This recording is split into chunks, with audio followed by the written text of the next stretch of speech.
Bonjour, bienvenue dans ce nouvel épisode des Minutes de WordPress. Aujourd'hui, je vous invite à découvrir avec moi le dernier thème qui sera fourni avec la version 6.7 de WordPress le 12 novembre prochain. Il s'agit du thème 2025. Pour le tester, j'ai installé WordPress Playground. Vous pouvez constater qu'il y a une nouvelle interface. Et donc, pour avoir la dernière version, on va cliquer ici sur les paramètres, choisir notre version. Je pourrais mettre la langue en français et accepter le réseau internet, c'est-à-dire pouvoir installer des nouvelles extensions, de nouvelles polices et autres. Je n'en ai pas besoin, je vais juste appliquer avec la dernière version bêta de WordPress. Voilà, le site est chargé, je vais aller tout de suite en administration et aller dans l'éditeur. Me voilà dans l'éditeur. Alors, côté navigation, pour le moment, on n'a pas créé de navigation, il n'y a rien. On va aller s'intéresser déjà aux styles qui sont présents. Alors, on voit qu'il y a déjà beaucoup de variations de styles. On peut donc aller choisir la variation qui nous plaît, le départ de notre prochain thème. Voilà. Par exemple, cette police m'intéresse, mais pas forcément la palette de couleurs. Je vais pouvoir changer la palette de couleurs tout en gardant des paramètres de cette variation. Et je peux également changer, on voit qu'il y a ici pas mal de changements de typographie. Et je vais sélectionner celle qui me plaît. Voilà, celle-ci me paraît correcte. Et je sauvegarde. On va aller éditer les styles. Et pour mieux se rendre compte des styles, vous avez ce petit icône là, l'œil, pour voir des exemples, des extraits. Et ça va être utile pour vous montrer surtout les effets sur les typos. Donc voilà, j'ai choisi mes couleurs, j'ai choisi ma palette de couleurs. On va voir ce qu'il y a de nouveau ici. On va aller dans typographie dans un premier temps. Donc on retrouve les variations de typographie disponibles. On voit toutes les polices qui ont été installées par défaut avec ce thème. Et puis une petite nouveauté tout en bas, ce sont les font size. Donc le font size preset, ça vient avec WordPress, ça vient pas forcément avec le thème, mais ça vient avec WordPress, on en profite. Et donc, font size preset, à quoi ça ressemble? Ça ressemble à ça. Vous avez donc les différentes tailles de police que vous allez utiliser. Par exemple, le headings va être peut-être en extra large ou en extra large. Et si on va à l'intérieur, donc on va définir les tailles pour chacune de ces dimensions. Et ce qui est intéressant ici maintenant, ce qu'on pouvait faire avant avec le thème JSON, c'est aller sur une police. Voilà. Et la petite police, par exemple, elle est à 0,875 REM. Donc on peut évidemment changer. Donc on voit que là, ça correspond au heading 5. Mais ce qui va être intéressant, c'est le fluide typographie. Donc le fluide typographie, c'est faire en sorte que cette police change de taille en fonction de la taille d'écran. Et ça tombe bien, on peut tester ici, voir si la taille, elle change en fonction de la taille de l'écran. Donc on va mettre du custom. Et on va se dire que la taille minimum c'est 0,5 et la taille maximum ça va être 1 REM. Voilà.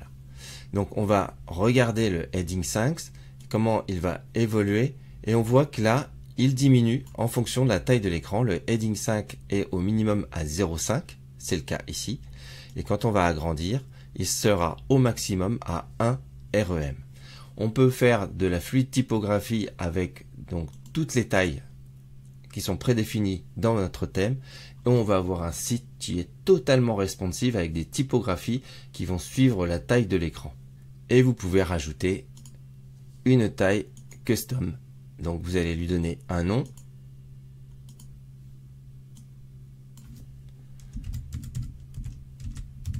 Very big. Sauvegarder. Lui dire c'est une fluide typographie. Voilà. On va mettre en REM. Et également, on va dire que le maximum, ça sera 16 et le minimum, ce sera 12. Voilà. Et après, ce qu'il faut faire, c'est changer une des tailles. Par exemple, ça, on va le mettre en custom, very big. Voilà. Donc, on voit que c'est très très gros. Et si on change la taille de l'écran, eh bien, il va se réduire jusqu'à 12 REM. Je crois que c'est ce que j'ai mis. On retourne dans nos styles pour voir ce qu'il y a de nouveau. Voilà. Donc typographie, on a vu, on a fait le tour. Les couleurs, ça n'a pas changé, seulement on a plus de palettes dans ce template. Le background qui est apparu à la dernière version de WordPress, on peut choisir une image de fond pour notre site ou une couleur. Les ombres, où on peut créer nos propres ombres. Et le layout, j'en profite, layout, la nouvelle icône pour sélectionner ce qui va être large, moins large, et puis vous avez le plein écran. Il faut comprendre qu'il y a trois tailles importantes dans un thème WordPress. Il y a donc le plein écran. Ça va être par défaut sur certains blocs quand on pourra dépasser des tailles normales.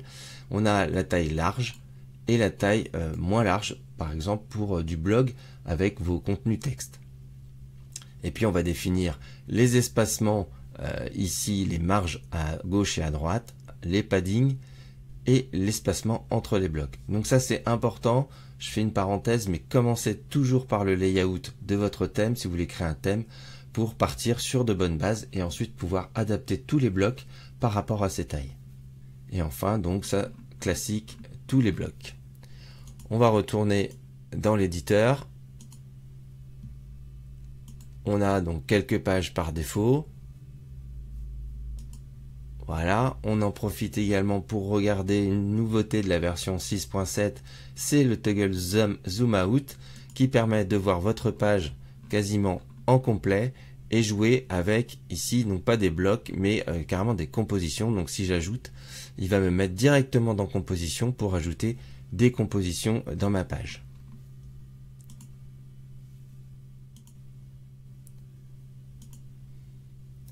Les templates, voilà, ça c'est ce qui va commencer à nous intéresser un peu plus. Donc les templates fournis avec 2025. Alors, je ne sais pas si c'est complet en version bêta et s'il y aura d'autres templates, d'autres modèles en français. On a les modèles classiques, donc des archives, de l'accueil en blog, de l'index, d'une page sans titre, de la page 404, des pages en général, du résultat de recherche et des publications, des articles en single. Et enfin, les compositions, patterns en anglais, on voit qu'il y a 69 compositions. Avant ça, on va regarder les éléments de modèle, template parts. Donc on a deux types de header, voilà, qu'on peut aller modifier évidemment. Donc on a le header très simple avec le nom du site et un menu à droite. Et on a celui-ci qui m'amuse beaucoup, c'est le menu à la verticale. Donc si on va regarder un petit peu les éléments, on regarde le title site et a été coché l'orientation du texte. Ici, voilà cette option qui permet d'orienter le texte à la verticale.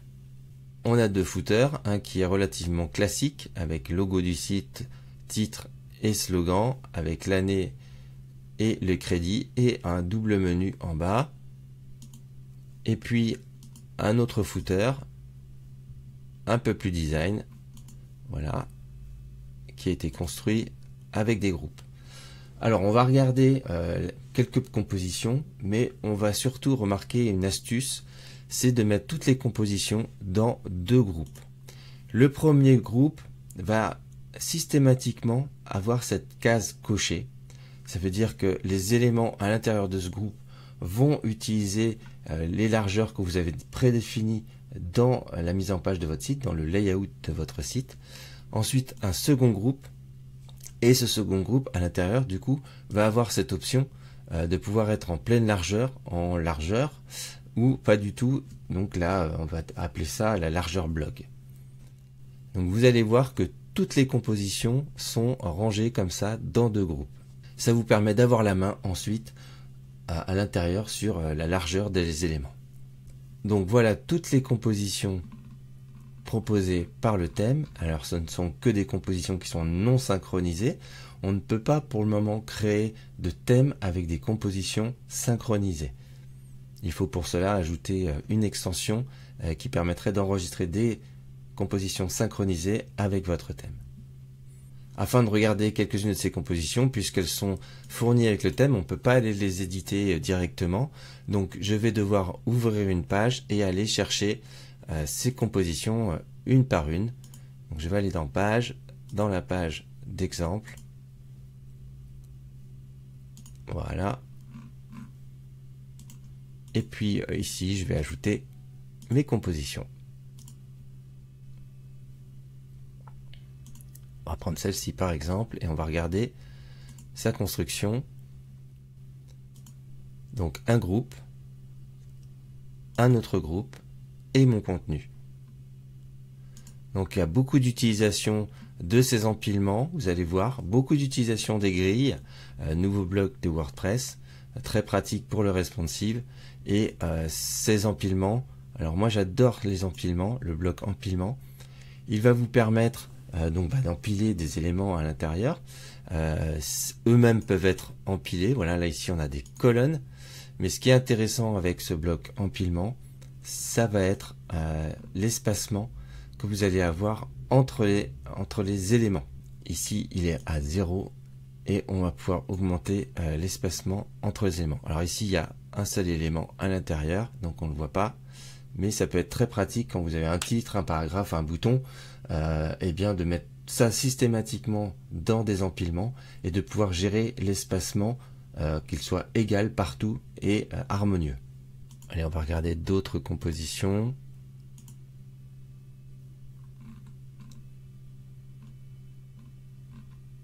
Voir s'il y a quelques nouveautés.